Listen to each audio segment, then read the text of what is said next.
Assalamualaikum warahmatullahi wabarakatuh. Untuk siswa Ibu kelas 12 IPA, kali ini Ibu akan melanjutkan kembali untuk pembahasan soal USP Kimia. Ya, untuk part 1 ternyata hanya bisa merekam 10 menit saja gitu. Nah, jadi nanti tergantung berapa soal saja, yang penting maksimal itu 10 menit ya.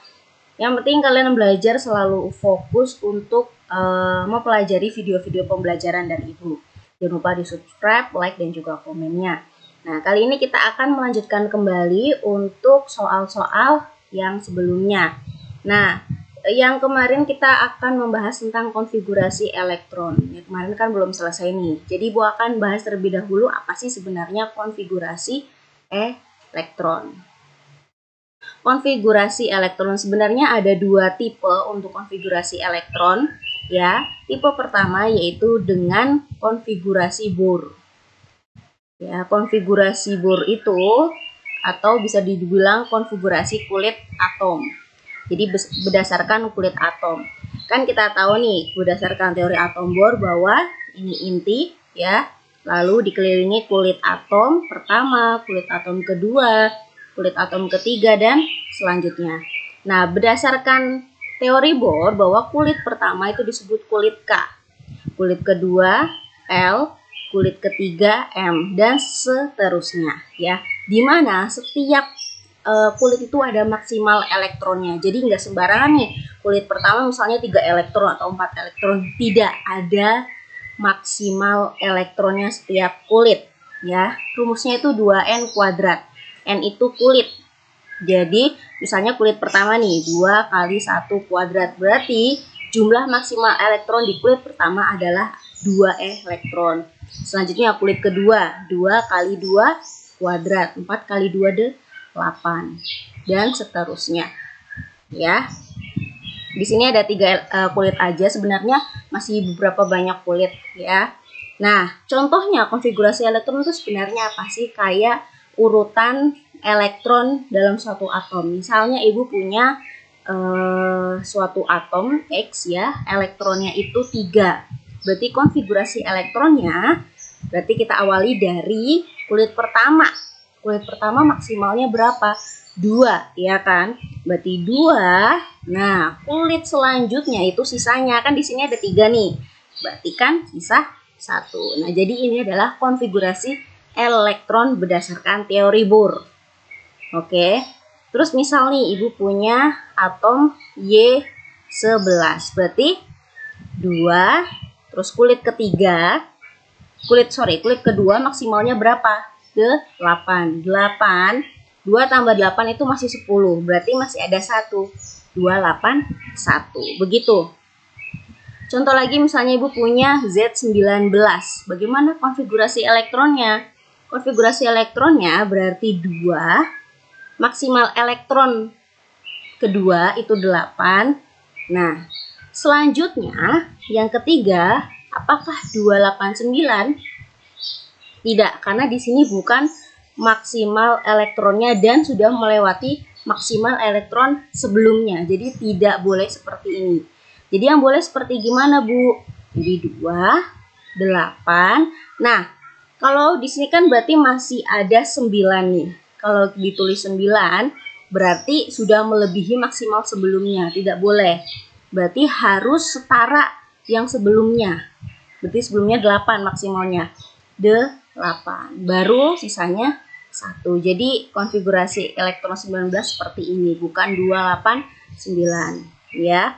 Jadi harus maksimalnya. Jadi kalau kulit ketiga maksimalnya harus 18 misalnya, bukan 18, berarti harus ngikutin sebelumnya. Seperti itu. Itu adalah konfigurasi Bohr. Selanjutnya konfigurasi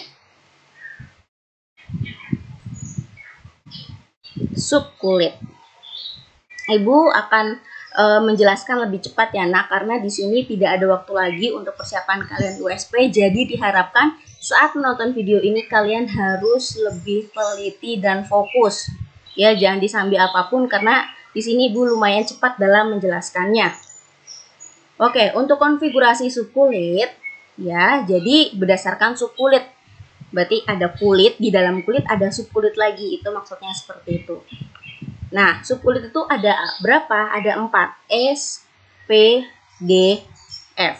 Ya, berdasarkan aturan-aturan dari subkulit, jadi 2S, 2P, 3S, 3P, 3D, 4S, 4P, 4D, 5S, 5P, 5D, 6S. Nah, di sini berdasarkan aturan-aturan dari teori subkulit, ya. Jadi untuk urutan pengisian elektron itu berdasarkan dari tingkat terendah hingga tingkat tertinggi, ya.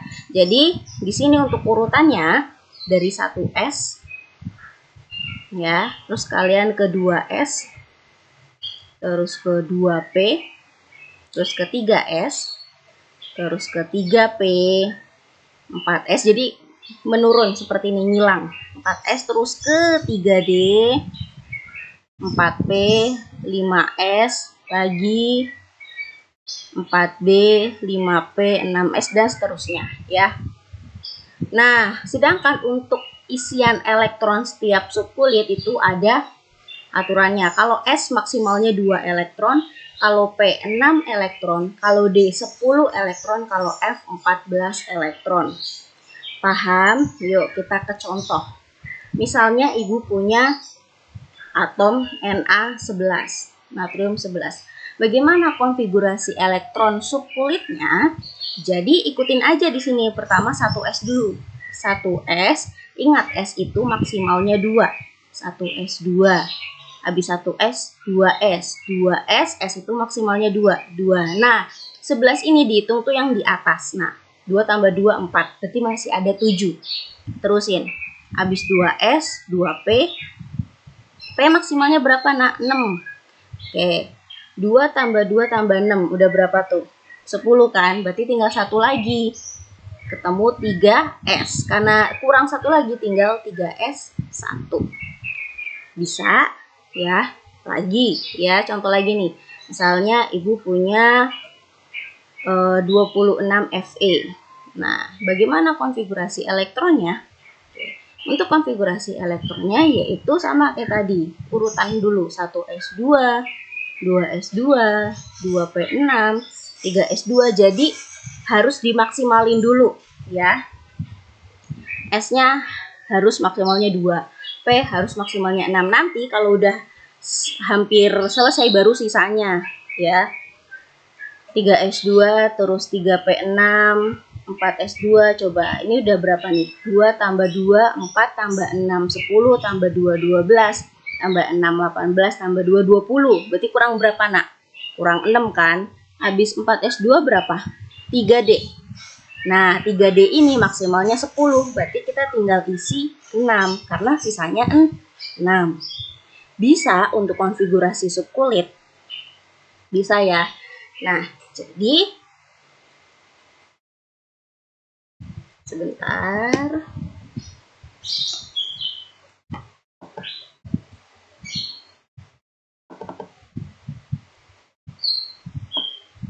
Oke, untuk soal ini bagaimana konfigurasi elektronnya?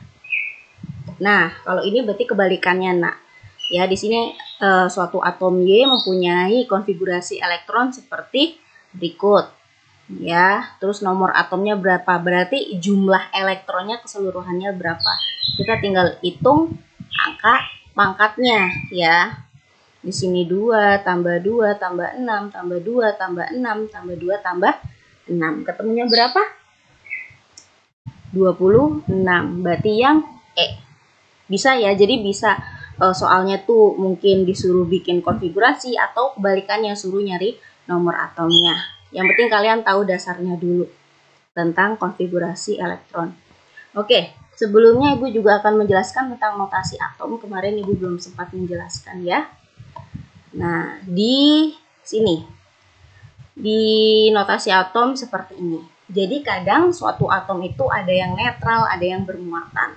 Ya, kalau netral tuh seperti ini, tidak ada muatan plus atau min. Ya, sedangkan yang bermuatan itu bisa bermuatan plus, bisa bermuatan min. Kalau bermuatan plus itu artinya apa, Bu? Ya, artinya itu berarti dia melepaskan elektron.